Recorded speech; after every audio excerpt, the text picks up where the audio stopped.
Alright, welcome to the tutorial on fat, and what we're going to look for is at the end is you're going to know where fat is stored, and then how does this fat relate to your insulin resistance. So let's go look at where fat is stored. So the first part, this is called subcutaneous, and this is right underneath the skin. And so you can form it right here underneath your belly button. And then if you remember in endomorphs, the other place is endomorphs store it on their butt area, on their hip area, and then also into their thighs. And that's called cellulite. And cellulite is, in part, can be genetic, but it's that subcutaneous fat, and there's really not much anything you can do about it except for strength exercising and cardiovascular. And sometimes if you tan it, it'll be a little less apparent. So the next type of fat, this is your visceral fat. And visceral fat is just outside of your viscera, which are your organs in your chest cavity. And visceral fat will balloon up, so it's just like filling up a water balloon, and it'll just continue to stretch and stretch. And if it gets to a certain point when the fat cells are too big, it's actually called angry, get this, angry fat. Weird, huh? Okay, so that's the second fat layer. The third is once you take up and start forming fat in your visceral area and your subcutaneous, then you're going to start to store fat around some of your organs like the liver, the pancreas, and then also into your muscles.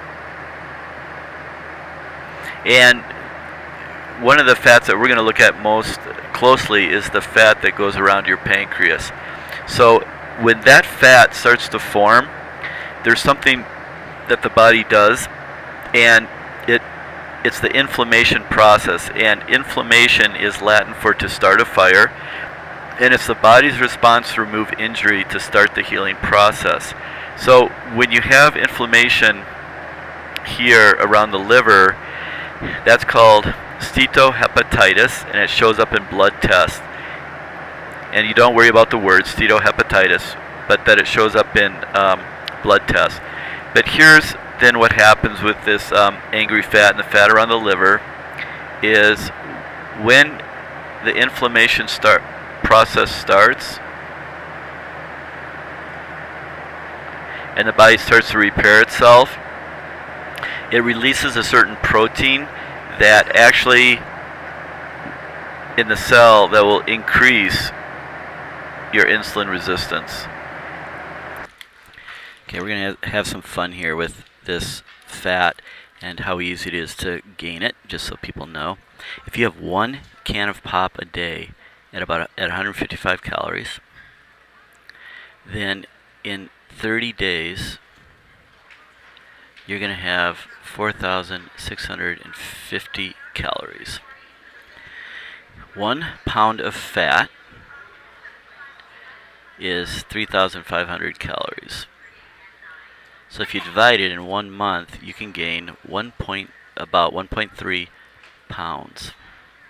Okay, it doesn't sound like much, but if you take that over a year, you take that 1.3 pounds, multiply it by your 12 months, you've now gained, just by having 1 pop a day, 16 pounds. 16 pounds for just one can of pop a day. Alright, so the next thing we're going to look at is what does it look like inside the cell, inside these cells, when you have insulin resistance. And before we go, another name for this visceral fat is killer fat, because it's thought to be one of the leading causes of not just diabetes but also heart disease.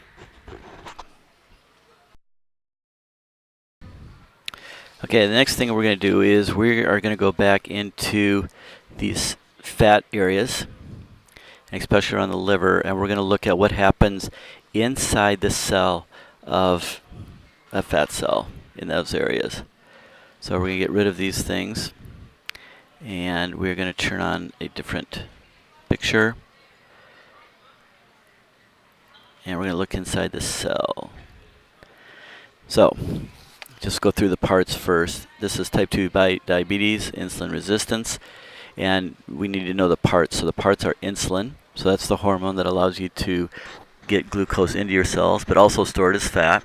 Glucose is the result of carbohydrates breaking down into the simplest form of sugar, glucose. That's what your cells burn. Insulin receptors are needed to receive the insulin, and then from there a message is sent inside the cell, and there are these things called glucose transporters. And glucose transporters allow glucose into your cells, and GLUT4 gets a signal from the insulin receptor, and it actually comes up into the cell wall, and it'll open up the cell wall for it. So here we go. We'll go through the process. Here's insulin. It hits the insulin receptor. It sends like a text message, a signal to this GLUT4. So the whole role of GLUT4 is to act like a doorman or doorwoman and open up this cell to allow glucose in.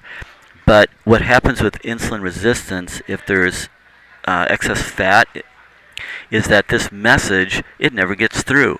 So this message is taken out of the equation. So no message gets through here, which means that the glucose does not come into the cell. It hits, but it can't get in. So what happens is it just builds up in the bloodstream. So that's high blood sugar, and also the extra glucose then just goes and gets stored as fat, and your fat cells get bigger. So we can do a really quick summary. As your insulin resistance goes up, we all already know that your blood sugar goes up, right? And then you also are going to start storing more and more as fat, so your fat content is going to go up. And that's it.